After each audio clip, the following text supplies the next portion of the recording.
Bonjour et bienvenue pour ce nouveau numéro de l'Actu Bourse, le magazine des tendances de marché et des sociétés cotées. Et j'ai le plaisir de retrouver aujourd'hui sur le plateau Mathieu Lefebvre, PDG et cofondateur de Waga Energy. Bonjour Mathieu. Bonjour Laurent, merci de me recevoir. Alors Waga Energy, on le rappelle, fondé en 2015 avec Nicolas Paget et Gwenaël Prince, producteurs de biométhane issu de la valorisation des gaz provenant des sites de stockage de déchets. Mathieu, on s'était parlé, c'était en octobre dernier à l'occasion des résultats semestriels de Waga, début février. Vous avez publié le chiffre d'affaires de l'exercice écoulé, marqué par une forte croissance, 67%. Est-ce que, premièrement, ça c'est conforme à votre plan de marche? Et puis, finalement, si je suis investisseur, quels sont les autres faits marquants à retenir dans cette publication? Alors effectivement, on a publié le chiffre d'affaires, plus 67%, c'est-à-dire que c'est un chiffre d'affaires de 55 millions, plus de 55 millions, 55,7. Et oui, il est tout à fait conforme à notre plan de développement. Et donc là-dessus, on est très fiers de pouvoir exécuter tel que le plan. Dans les autres grands faits marquants, si on veut avoir quelques ordres de grandeur, aujourd'hui, on a 30 Waga Box en exploitation dans le monde, donc, principalement États-Unis, Canada et Europe. Et à côté de ces 30 usines qui sont déjà en exploitation, on en a 19 en cours de construction, principalement en Amérique du Nord. D'accord. Sur l'année dernière, l'année 2024, on a levé plus de 220 millions, à la fois sur les marchés financiers et auprès de nos prêteurs. Donc une trésorerie, enfin une situation financière solide. Exactement. Ouais. Et un pipeline qui est toujours en assez forte croissance, tiré par la demande de biométhane qui se généralise au niveau mondial. On a besoin de cette énergie locale et renouvelable pour substituer les énergies fossiles. Donc des bons résultats, très conformes, et une dynamique qui est toujours excellente au niveau de Waga. Bon, une dynamique excellente. Dans le communiqué de presse, vous évoquez justement cette dynamique commerciale, vous en avez reparlé ici, excellente, enregistrée aux États-Unis. Justement, vous rentrez d'un séjour de plusieurs mois outre-Atlantique avec... quel état d'esprit vous en revenez? Quel est aujourd'hui pour vous le potentiel de ce marché pour Waga Energy? Alors, c'est un état d'esprit très positif. J'ai déjà passé une année avec ma famille il y a un an. Il y a repassé du temps puisque, vous l'avez compris, l'Amérique du Nord est un enjeu très stratégique pour Waga. Il faut savoir que l'essentiel des déchets produits par les Américains finissent dans des installations de stockage de déchets. Donc il y a plus de 2700 sites de stockage, dont 1700 qui sont détenus par des organismes publics. Donc c'est un marché très profond et la dynamique est excellente. Alors elle est excellente. On a publié récemment la signature de plusieurs nouveaux projets, dont trois en Californie. On est extrêmement fiers, c'est un très gros projet. Mais je pense que tout ça est aussi animé par le fait qu'on a mis en service notre première Waga Box dans le comté de Steuben à New York. Et qu'il n'y a pas une semaine qui s'écoule sans qu'elle soit visitée par des prospects, par des collectivités locales, par des industriels du déchet. Et cette technologie, elle est quand même exceptionnelle en termes de conversion de cette pollution en biométhane. Et donc la dynamique est extrêmement bonne pour Waga parce que cette différenciation technologique commence à être vraiment perçue de manière généralisée sur un marché qui est très très profond. Bon, une bonne dynamique commerciale quand même. Vous me voyez venir, Mathieu, la menace des tarifs douaniers brandis par Donald Trump avec peut-être sur les produits européens. Est-ce que ça vous inquiète, même si c'est très volatile, ça bouge presque d'un jour sur l'autre? Est-ce que vous pourriez être concerné? Est-ce que voilà, vous seriez concerné par ces tarifs douaniers? Et puis, est-ce que ça pourrait finalement impacter négativement votre carnet de commandes? Je le rappelle, c'était 179 projets à fin 2024. Alors, on le voit, les tarifs douaniers... il faut attacher sa ceinture. Voilà, ça bouge un jour ils y sont, un jour ils n'y sont pas. Ça Oui. crée pas mal de volatilité au niveau de l'économie. Mais pour Waga Energy, il faut savoir qu'on est faiblesse. On n'a pas investi dans des capacités de production pour produire nos Waga Box. Nos Waga Box, c'est des produits standards que l'on fait fabriquer par des partenaires industriels. Et donc, on est assez flexible. D'accord. Ça, c'est quand même un des fondamentaux qui, si jamais ces tarifs devaient s'appliquer de manière généralisée, on pourrait trouver, encore une fois, des partenaires capables de fabriquer sur nos plans nos Waga Box dans les géographies concernées. Maintenant, pour des projets aux États-Unis, déjà une partie de la construction est faite aux États-Unis. 30-40%, tout ce qui est génie civil, interconnexion au réseau de pipeline, etc. Une partie est faite au Canada aujourd'hui, via nos partenaires industriels de l'ordre de 30%. Donc si vous appliquez 25% de frais de douane sur 30% du périmètre, il vous reste à peu près 8%. Avec les histoires de taux de change, etc., au final, c'est négligeable. C'est négligeable. Et en plus, vu qu'on est dans un programme d'amélioration de nos CAPEX, ces frais de douane ne nous effraient pas outre mesure. Ça aura un impact qui est quand même assez marginal. Et une partie de la Wagabox est fabriquée en région Rhône-Alpes, en France. Là aussi, si jamais il devait s'appliquer des frais de douane massifs, on aurait des alternatives. C'est pas le cas pour le moment. C'est pas le cas pour le moment.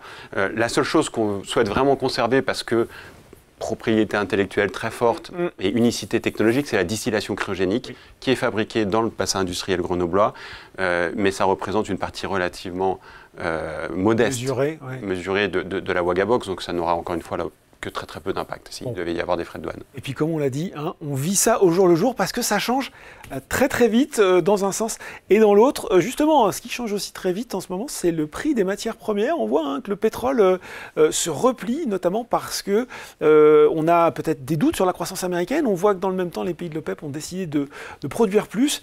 Là aussi, votre analyse sur l'effet que ça pourrait avoir ou pas sur votre activité. Alors, là, vous parlez du pétrole. Nous, on produit du biométhane. Alors, c'est vrai que certains des usages sont comparables, tout à fait. Mais néanmoins, un des marqueurs principaux, ça reste quand même le prix du gaz. Et le prix du gaz, on le voit dans cette nouvelle géopolitique en Europe, il est élevé. Et le conflit en Ukraine n'est pas du tout résolu. Donc, on s'approvisionne via notamment du gaz naturel liquéfié qui vient de différentes parties du monde. Donc, le besoin de biométhane, donc une énergie qui est locale, maîtrisée sur le temps long, en plus renouvelable, reste très présent. Et donc, on voit une dynamique des marchés, que ce soit en Europe, en Amérique du Nord, mais également dans d'autres pays, notamment l'Amérique du Sud, qu'on commence à ouvrir. La demande de biométhane par les industriels, par les énergéticiens, reste très très soutenue. Et donc ces aléas sur le fossile, finalement, à ce stade, ne nous impactent pas. Bon. Il y a toutes ces incertitudes, on l'a vu Mathieu, sans faire de mauvais jeu de mots, le cours de Waga Energy, il est un peu sous pression récemment. Là aussi, comment vous regardez ça avec un petit peu de recul, en se disant que vous payez un petit peu ce regain de volatilité, on l'a dit?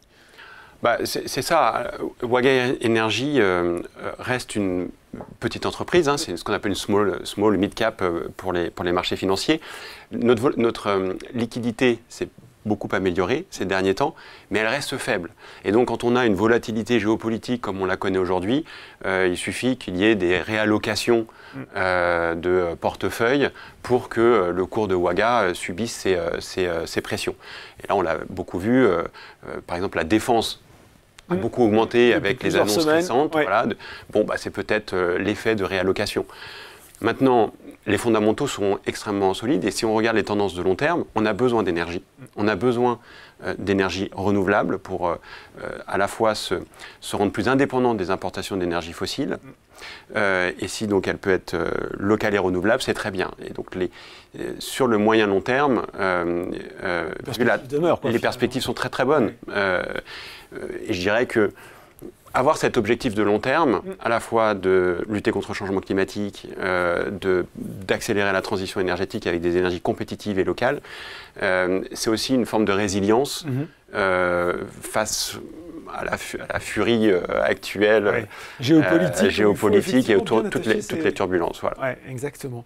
On va se projeter un peu vers l'avenir. 2025, il y a déjà eu son lot d'annonces importantes pour le groupe, notamment l'ouverture d'une filiale au Brésil. Quels sont, on va faire un petit teaser, un petit peu les prochains temps forts de Waga Energy pour cette année, et puis sur le plus long terme, qu'est-ce que ça donne en matière de perspective, de rentabilité, de croissance? Alors, vous venez de le dire, l'ouverture du Brésil, par exemple, montre notre confiance dans le développement du biométhane comme énergie compétitive pour la transition.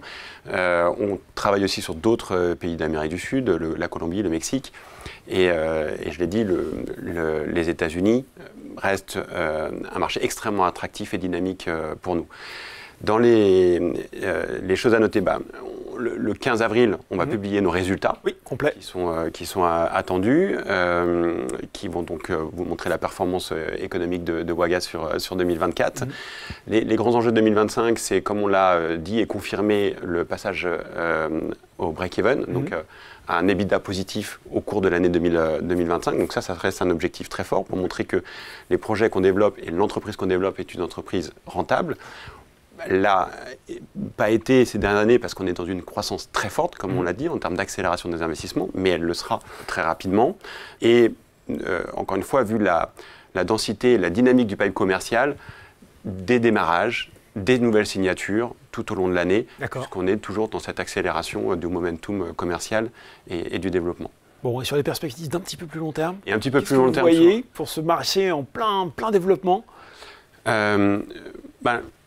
Nous, on a mentionné dans les résultats du chiffre d'affaires 2024, on a maintenu notre guidance, notamment l'objectif de break-even, les 400 millions d'euros de chiffre d'affaires récurrent sécurisé à horizon 2026. Sur la puissance installée et le chiffre d'affaires, on a aussi dit qu'on maintenait la guidance. Alors en fonction des signatures qui vont arriver là, dans les semaines ou les mois à venir, peut-être quelques mois d'ajustement, mais rien de très notable. Et ça montre que maintenant, cette guidance, on a une dynamique qui est extrêmement forte. Nous, ce qu'on souhaite, c'est vraiment avoir un maximum d'impact dans la transition et dans la lutte contre le changement climatique. On voit qu'on continue à battre des records chaque mois de température sur Terre. On sait que le méthane est un gaz extrêmement puissant sur lequel on peut lutter, et donc notre objectif, c'est vraiment de déployer un maximum de Wagabox dans le monde entier.